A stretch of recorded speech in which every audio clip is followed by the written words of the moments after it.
கஜானா திரை விமர்சனம். இனிகோ பிரபாகர், வேதிகா, யோகி பாபு, நான் கடவுள் ராஜேந்திரன், சென்ட்ராயன், பிரதாப் போத்தன், வேலு பிரபாகரன் மற்றும் பலர் நடிப்புல, பிரபாதேஷ் சாம்ஸ் இயக்கத்துல, அச்சு ராஜாமணி இசையில வெளிவந்திருக்கும் படம் தான் கஜானா. படம் எப்படி இருக்கு வாங்க பார்க்கலாம். நாகமலை என்ற பகுதியில் பல ஆயிரம் ஆண்டுகளுக்கு முன்பு புதைத்து வைத்த பொக்கிஷம் இருப்பதாகவும் அதனை டைனோசர் காலங்களில் வாழ்ந்த யாலி விலங்கு பாதுகாத்து வருவதாகவும் சொல்லப்படுகிறது. அந்த பொக்கிஷத்தை எடுக்க பலர் முயற்சித்து பலியாகி கொண்டிருந்தாலும் பேராசை பிடித்த மனிதர்கள் பலர் அந்த பொக்கிஷத்தை அடைவதற்கு தொடர்ந்து முயற்சி செய்கிறார்கள். அவர்களில் ஒருவராக ஹீரோ இனிகோ பிரபாகர் தனது குழுவினருடன் நாகமலைக்கு செல்கிறார்.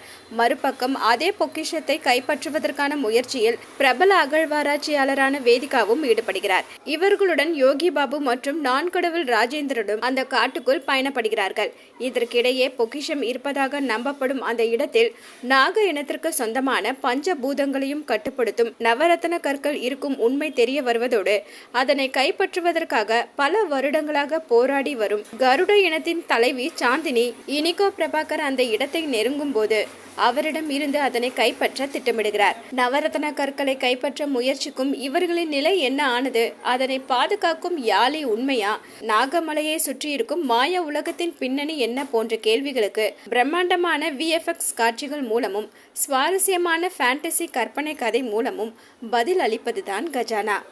தமிழ் சினிமாவின் அட்வென்ச்சர் படங்கள் வருவது என்பதே மிக அரிதானது. அதில் அட்வென்ச்சருடன் ஃபேண்டசி மற்றும் பிரம்மாண்டமான VFX காட்சிகளுடன் வெளியாகி இருக்கும் கஜானா சிறுவர்களுக்கு மட்டுமின்றி பெரியவர்களுக்கும் புதிய அனுபவத்தை கொடுக்கிறது. படத்தின் ஆரம்பத்திலேயே திடுக்கிடும் காட்சிகள் மூலம் சீட் நுனியில் உட்கார வைக்கும் இயக்குனர் அடுத்தடுத்த காட்சிகளில் யானை, புலி, குரங்குகளுடனான சண்டை காட்சி, பாம்பு என பலவித விலங்குகளை VFX மூலம் மிரட்டலாக காட்சிப்படுத்தியிருப்பதோடு இறுதியில் யாலி விலங்கை திரை தோன்ற வைத்து வியக்க வைத்திருக்கிறார். அந்த விலங்கின் உருவாக்கம் மற்றும் செயல்பாடுகளை மிக நேர்த்தியாக கையாண்டிருக்கும் VFX நிபுணர்களை நிச்சயம் பாராட்டியாக வேண்டும். ஹீரோவாக நடித்திருக்கும் இனிகோ பிரபாகர் அட்வென்ச்சர் காட்சிகளில் அசைத்திருப்பதோடு ஆப்ஜெக்டே இல்லாமல் அனிமேஷன் காட்சிகளுக்கு ஏற்ப கச்சிதமாக நடித்திருப்பதும் அதற்காக அதிகம் மெனக்கெட்டிருப்பதும் திரையில் தெரிகிறது. அபாயங்கள் நிறைந்த வனப்பகுதியில் அசால்ட்டாக வலம் வரும் யோகி பாபு மற்றும் நான் கடவுள் ராஜேந்திரன் கூட்டணி செய்யும் காமெடிகள் வயிறு வலிக்கு சிரிக்க வைக்கிறது. பொக்கிஷத்தை தேடும் முயற்சியில் ஈடுபடும் வேதிகா மூலமாக கதை விரிவடைந்தாலும் அவருக்கு இதில் அட்வென்ச்சர் காட்சிகள் இல்லை. ஒளிப்பதிவாளர்கள் கோபி துரைசாமி மற்றும் வினோத் JP அடர்ந்த வனப்பகுதியின் அபாயத்தை ரசிகர்களிடம் கடத்துவதோடு கிராபிக்ஸ் காட்சிகளுக்கு ஏற்ப நேர்த்தியாக ஒளிப்பதிவு செய்திருக்கிறார்கள். இசையமைப்பாளர் அச்சு ராஜாமணியின் இசையில் பாடல்கள் கேட்கும் ரகம். படத்தொகுப்பாளர் KM ரியாஷ். படத்தில் பல கிளை கதைகள் இருந்தாலும் அனைத்தையும் தெளிவாக புரியும்படி காட்சிகளை தொகுத்திருப்பதோடு தயாரிப்பாளரின் அத்தனை செலவுகளையும் திரையில் தெரியும்படி காட்சிகளை பயன்படுத்தியிருக்கிறார்.